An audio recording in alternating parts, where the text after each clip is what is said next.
name is Michael Stefanus from Onipa constituency. I'm from a poor family background.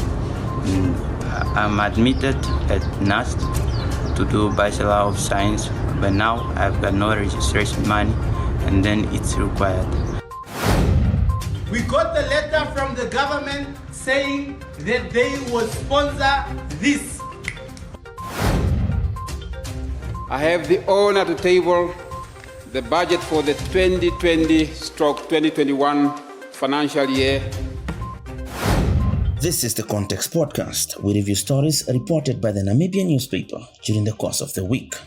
On Monday, Mati Kamizi reported about a 20-year-old Michael Stefanus who passed with flying colors 41 points in grade 12 but could not afford to pay for his further studies. It didn't take long after the article was published for Good Samaritans to come to his aid. The government responded in a minute. The morning the gentleman showed the letter, we got the letter from the government saying that they will sponsor this. For some politicians, they thought it's cheap politics that the Namibian is doing. But I'm telling you politicians, it's not about politics. This is about planting seeds for the future. We are not here, I'm a businessman and I'm not fighting for power because I was born with the spirit of entrepreneurship and nobody can take that away from me. The gentleman got this letter from the ministry and we want to say thank you. You can say to the minister. Thank you to the minister and the PS. That's all from my side. Thank you to the minister and the PS. And I also would like to thank the Namibian for publishing my article. That's why the people got to know me. And I would like to thank Ms. Mati here who took the story of me and then published it. I'm very thankful. And I want to say to the public that I'm the one to say I'm the one to come out after I get every help that I need, and then to say thank you more.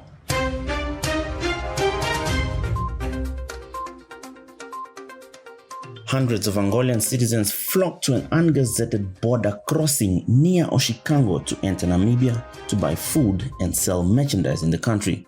According to the Angolan national Adriano Nangolo Machado, they wanted to be allowed to come to Namibia to buy groceries, which she says are expensive in Angola. However, the police in Angola have denied them entry to Namibia, with the Angolan borders remaining closed due to COVID-19. Angolan ambassador to Namibia, Jovelina Imperial E. Costa, says she is aware of the situation in which Angolan citizens are, but they could not use unofficial crossing to enter Namibia. Elias Ndianale was one of the reporters who covered this story. Here are audio visuals of the video he took. Comprar a fuba. Sim, a fuba lá é que está mais barato. Ok. A fuba está mais barata aqui, a fuba está mais cara. Tá bem. E agora sim, nós para entrar está um pouco difícil. Ok. E agora se nós estamos aqui, nós queremos para entrar, mas não estamos a entrar por causa da fronteira que está fechada. Tá certo. Sim. Last week, we saw the finance minister deliver the much-anticipated budget speech. Our business reporter Lazarus Amukeshe gives us more context. It's strictly, if you look at it, the total budget has come down, but then by coming down, we obviously saw major cuts in most ministries, but then we saw the presidency, the president's office rather, increasing by about 23% from its 490 million that was allocated in the preceding year to somewhere around 609 million. So that increase is what we're talking about. While all other ministries that are kind of important to the nation received major cuts, the presidency on one end received an increase, and that increase was going to the new board that is being established, which is the Investment Promotion Board, and that's really what the story is on its front. But within it all, we really just broke down the budget, giving it the specific which ministry has allocated how much, and yeah. So we had the conversation with the minister on Friday. Yeah. So there were a lot of things that you put to him. You asked him about defense ministry and all of those things. But what I want to get is looking at what played out in that conversation, and the budget itself, how do you analyze how the economy is going to play out at the next financial year? How is it going to be, putting into consideration the COVID-19 and all these other? So I think from the answers that we got from Minister yesterday, you could clearly tell that the minister's confidence in economic recovery is still not as strong as you would want it to be. He's still saying the economy is going to grow by 2%, which is a little bit lesser than even what the economists are saying. Economy is projecting a 3% growth. So from that already you can tell he's not that looking forward to possible growth in the coming year. But I think that also, relates to how he tabled his budget, because his budget is also very minimal on spending. And I think we have seen in this country that if the economy is to grow in Namibia, it's mainly pushed by government spending. So if you've government that's spending very little this year, then you'd possibly expect very low growth this year. Last year there was a very high growth, which is one of the questions I think we should have the minister back again to really explain to us. Yes, last year he tabled the 72 billion budget, and the execution rate of that budget was somewhat high. So you'd expect that 72 billion to actually play out in the economy, but then it kind of didn't. So there's still some question marks on that end. But I think from what we got from the minister in the conversation was that the economy is not looking good in the near future. Yeah. Okay. And finally, in sports, Namibian international Dion Horter scored an exquisite backheel and assisted in the second goal as his side Orlando Pirates beat Nigeria's Enyimba 2-1 in the CAF Confederations Cup. Tambo, and then great finish from Horter. Another look at it here. Of course, the side later lost to arch-rival Kaizer Chiefs in the Soweto Derby as they were beaten 1-0, Samir Nurkovic scoring that goal in the second half. And in cricket news, Namibia's national cricket team is confident to qualify for the next World Cup. Namibia's national indoor hockey teams are hard at work preparing for next month's World Cup qualifiers in South Africa.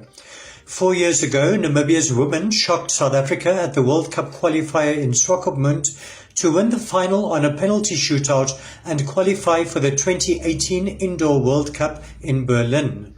Now, South Africa will once again be their main opposition for a spot at the 2022 Indoor World Cup, but Namibia Hockey Union President Mark Nell said they were well prepared and ready for the challenge when he paid a courtesy call to the national team's main sponsor, MTC.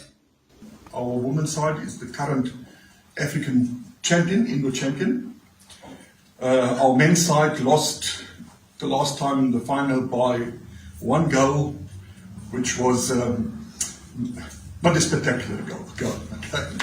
So we think that both our men and women teams are well prepared and are still preparing. And hopefully they will come back with what our goals are. And that is that both teams qualify for the Indoor World Cup, which will be staged in Antwerpen, Belgium, in the first week in February 2022. The captain of the national women's team, Maggie Mango, said they were determined to once again qualify for the World Cup after they beat South Africa 4 years ago to qualify for the 2018 Indoor World Cup in Berlin. See, I'm still getting goosebumps from that. It was an amazing and a phenomenal experience for Namibia as a whole and for the hockey community. And I think us being at the World Cup was phenomenal. We came in as an underdog, but when we left the World Cup, it was like a team not to be underestimated. So we really put a footprint there. I mean, we're number 10th in the world now and first in Africa. So that's an amazing achievement just from the previous qualifier and the World Cup. So the pressure is on us as well to perform. Do you think you can beat South Africa again? Yes, with confidence we can, but I'm also going to be a very sports person right now. South Africa is just as much want this as much as we want it, so it's going to be a 50-50 game, but we're going to give it our all, we're going to give our best, we're going to go out there and really perform and try to defend our title as a nation. And in latest cricket news, on Saturday we saw Windhoek High School Old Boys beat Wanderers by 9 wickets. He has held the scoots once more. Windhoek High School Old Boys retained the Premier League 50-over title in emphatic style after beating Wanderers by 9 wickets on Saturday. Batting first on a moist wicket after overnight rain, Wanderers struggled to get going and were all out for 149 runs of 49 overs, which was no problem for Old Boys, who reached the winning target for the loss of 1 wicket and with 20 overs to spare. In Wanderers' innings, JJ Smith was the top scorer with 61 runs of 124 balls, but he received little support, with Jan Freiling the next best with 26 runs. Ruben Trimpelman took 3 wickets for 22 runs of 10 overs, and Divan Lecoq 3 for 18, while he also took 2 great catches. Old Boys' opening batsmen Craig Williams and Wimpy Viljoen attacked Wanderers' bowling from the outset and soon took control of proceedings. They brought up the 50 of only 8 overs and their century partnership of 19 overs before Williams was eventually out, caught off Bernard Scholz's bowling for 68 of 62 balls, which included 3 sixes and 4 fours. Viljoen remained not out on 63 of 94 balls, while Gerard Erasmus was not out on 9 as they reached 151 for 1 of 29.5 overs. Old Boys captain Gerard Erasmus said they produced a high-quality performance to win the match. It's always a tough match against Wanderers, and today I think we played some high-quality cricket to be able to get a big win like that. Our bowlers pulled it together and then kept it very tight through the middle. And we had Craig Williams obviously showing his class there in the chase, just breaking the chasers back, and that was awesome. And coming away with a 9-wicket win is very rewarding, and it's very sentimental as well with our coach Gareth Luther going away. So yeah, it's very rewarding. And that's all for today's Context Podcast. Until next week, bye-bye.